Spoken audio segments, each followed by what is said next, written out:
ಮೊದಲಿಗೆ ರಾಜ್ಯ ಕಾಂಗ್ರೆಸ್ನಲ್ಲಿ ಈ ಸಿಎಂ ಜಟಾಪಟಿ ತಾರಕಕ್ಕೇರಿತ್ತು. ಡೆಲ್ಲಿಗೆ ಹೋಗಿದ್ರು ಸಿಎಂ ಡಿಸಿಎಂ ಇಬ್ರು ಕೂಡ. ಹೊರಗಡೆ ಬರ್ತಾ ಇದ್ದಂತೆ ಒಂದಷ್ಟು ವಿಚಾರಗಳ ಬಗ್ಗೆ ಏನಾದರೂ ಕ್ಲಾರಿಟಿ ಸಿಗ್ಬೋದು ಅಂತ ಅನ್ಕೊಂಡಿದ್ರು. ಆದರೆ ಸಿದ್ದರಾಮಯ್ಯನವರು 5 ವರ್ಷ ನಾನೇ ಸಿಎಂ ಆಗಿರ್ತೀನಿ, ಮುಂದಿನ ವಿಧಾನಸಭಾ ಎಲೆಕ್ಷನ್ ಅಂದರೆ 2028 ತನಕ ನಂದೇ ಲೀಡರ್ಶಿಪ್ಪು ಅಂತ ಓಪನ್ ಸ್ಟೇಟ್ಮೆಂಟ್ ಕೊಡ್ತಾರೆ ಸಿದ್ದರಾಮಯ್ಯನವರು. ಹಿಂಗೆ ಸಿದ್ದು ಬಹಿರಂಗ ಘೋಷಣೆ ಒಂದು ಕಡೆ ಆದರೆ ಮತ್ತೊಂದು ಕಡೆ ಡಿಸಿಎಂ ಡಿಕೆ ಶಿವಕುಮಾರ್ ಅವರು ಈ ವಿಚಾರದಲ್ಲಿ ಸೈಲೆಂಟ್ ಆಗಿಬಿಟ್ರು. ಸಿದ್ದರಾಮಯ್ಯ ಸಂದೇಶದಿಂದ ಕಾಂಗ್ರೆಸ್ನಲ್ಲಿ ಕಂಪನ ಸೃಷ್ಟಿಯಾಗಿದೆ. ಬಹಿರಂಗ ಹೇಳಿಕೆ ಕೊಟ್ಟು ಚೆಕ್ಮೇಟ್ ಇಟ್ರ ಸಿದ್ದರಾಮಯ್ಯನವರು. ಈ ಕಡೆ ಸಿಎಂ ಆಪ್ತರಿಂದಲೂ ಖರ್ಗೆ ಭೇಟಿಯಾಗಿ ರಣತಂತ್ರವನ್ನ ಮಾಡಲಾಗಿದೆ. 5 ವರ್ಷ ನಾನೇ ಸಿಎಂ ಅಂತೇಳಿ ಸಿದ್ದರಾಮಯ್ಯನವರು ಹೇಳಿದ್ಯಾಕೆ? ಪದೇ ಪದೇ ಇದೇ ಮಾತನ್ನ ಪುನರುಚ್ಚಾರ ಮಾಡ್ತಾ ಇದ್ದಾರೆ. ಸಿದ್ದು ಮಾತಿನಿಂದ ಇಕ್ಕಟ್ಟಿಗೆ ಹೈಕಮಾಂಡ್ ಸಿಲುಕ್ತಾ ಅಂತ ಡಿಕೆ ಶಿವಕುಮಾರ್ ಅವರಿಗೆ ಅವಕಾಶ ಕೊಡೋದಕ್ಕೆ ವರಿಷ್ಠರು ರೆಡಿಯಾಗಿದ್ರ?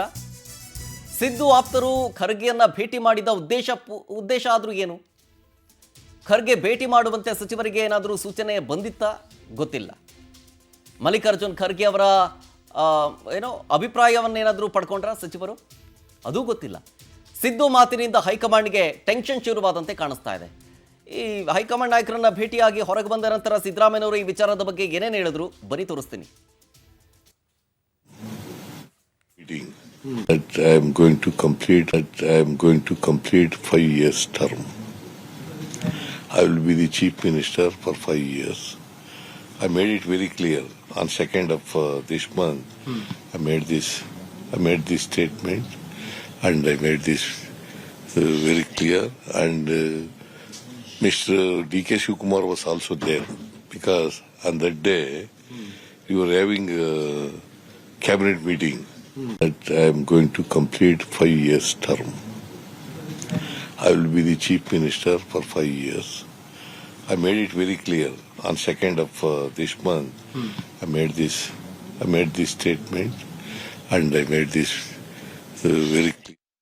ಕೊಡ್ತಾರೆ ಇದ್ರ ಬಗ್ಗೆ ನಮ್ಮ ಪ್ರತಿನಿಧಿ ರೂಪೇಶ್ ಬೈಂದೂರು ಲೈವ್ ನಲ್ಲಿ. ರೂಪೇಶ್, ಕಳೆದ 2 ಬಾರಿ ಅಂದರೆ ಮೈಸೂರಿನಲ್ಲಿ ಡಿ ಕೆ ಶಿವಕುಮಾರ್ ಅವರ ಕೈಯನ್ನ ಮೇಲಕ್ಕೆತ್ತಿ 5 ವರ್ಷ ಬಂಡೆ ರೀತಿಯ ಗಟ್ಟಿಯಾಗಿರುತ್ತೆ ಸರ್ಕಾರ, ನಾವೇ ಸಿಎಂ ಅಂತ ಹೇಳಿದ್ರು. ಆಮೇಲೆ ನಂದಿಗಿರಿ ಧಾಮದಲ್ಲೂ ಅಷ್ಟೇ ಸಚಿವ ಸಂಪುಟ ಒಂದು ಮೀಟಿಂಗ್ನಲ್ಲೂ ಕೂಡ ಅದೇ ವಿಚಾರವನ್ನ ಪ್ರಸ್ತಾಪ ಮಾಡಿದ್ರು, 5 ವರ್ಷ ನಾನೇ ಸಿಎಂ ಅಂತ. ಈಗ ಡೆಲ್ಲಿಯಲ್ಲೂ ಅಷ್ಟೇ ಇದನ್ನೇ ಪುನರುಚ್ಚಾರ ಮಾಡಿದ್ದಾರೆ. ಇದರ ಒಳ ಅರ್ಥ ಏನು?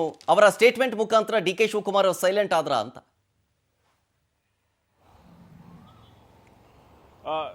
ಶರತ್, ಸಿದ್ದರಾಮಯ್ಯ ತನ್ನ ರಾಜಕೀಯ ದಾಳವನ್ನ ಸರಿಯಾದ ಸಂದರ್ಭಕ್ಕೆ ಉರುಳಿಸ್ತಾರೆ. ಯಾಕಂತ ಹೇಳಿದ್ರೆ ಇದು ರಾಜ್ಯ ರಾಜಕಾರಣದ ಸರಿಯಾದ ಸಂದರ್ಭ.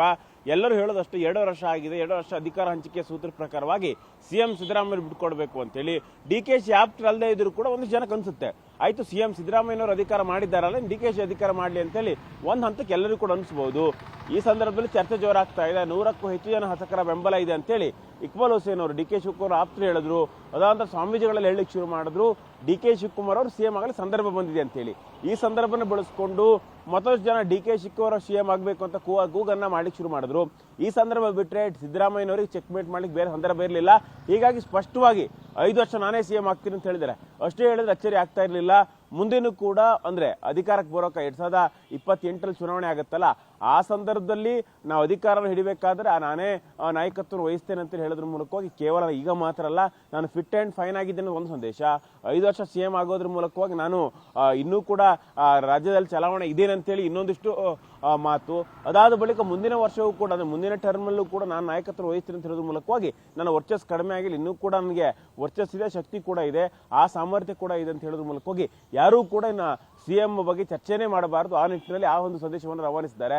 ಸಿಎಂ ಹೇಳಿಕೆ ಮುಂದೆ ಹಿಂದೆ ಸಾಕಷ್ಟು ಕಾರಣಗಳು ಕೂಡ ಇದೆ. ಸಿಎಂ ಸಿದ್ದರಾಮಯ್ಯ ಯಾವಾಗ ಏನೇನು ಬೇಕು, ಯಾರ್ಯಾರು ನಮ್ಮ ಪರ ಬ್ಯಾಟಿಂಗ್ ಅನ್ನು ಮಾಡಬೇಕು, ಯಾವ ತರ ಬಾಲ್ ಬರುತ್ತೆ, ಹೇಗೆ ಫೇಸ್ ಮಾಡಬೇಕು, ಎಲ್ಲವನ್ನೂ ಕೂಡ ಗೊತ್ತಿರುತ್ತೆ. ಒಂದಿಷ್ಟು ಡಿಫೆನ್ಸ್ ಅನ್ನು ಮಾಡ್ತಾರೆ. ಬಂಡೆ ಅಂತ ಸಿಎಂ, ಬಂಡೆ ಅಂತ 5 ವರ್ಷ ಅಂತ ಹೇಳಿದ ಮೂಲಕವಾಗಿ ಡಿ ಕೆ ಶಿವಕುಮಾರ್ನು ಕೂಡ ವಿಶ್ವಾಸ ತೆಗೆದುಕೊಳ್ಳುವಂತ ಮಾತನಾಡಿದ್ರು.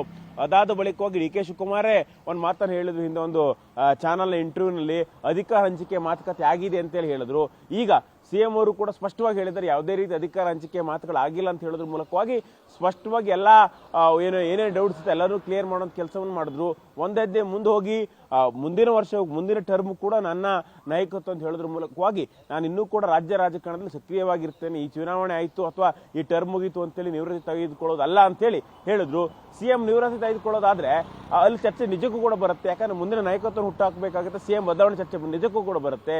ಇದಕ್ಕೋಸ್ಕರ ಮುಂದಿನ ವರ್ಷವೂ ಕೂಡ ಮುಂದಿನ ಟರ್ಮ್ ಕೂಡ ನನ್ನ ನಾಯಕತ್ವ ಅಂತ ಹೇಳೋದ್ರ ಮೂಲಕವಾಗಿ ರಾಜಕೀಯ ವಿರೋಧಿಗಳು ವಿಪಕ್ಷಗಳು ಎಲ್ಲ ಬಾಯಿ ಮುಚ್ಚುವಂತ ಪ್ರಯತ್ನವನ್ನ ದೆಹಲಿಯಲ್ಲಿ ಇದ್ದುಕೊಂಡೇ ಮಾಡಿದ್ದಾರೆ. ಶರತ್.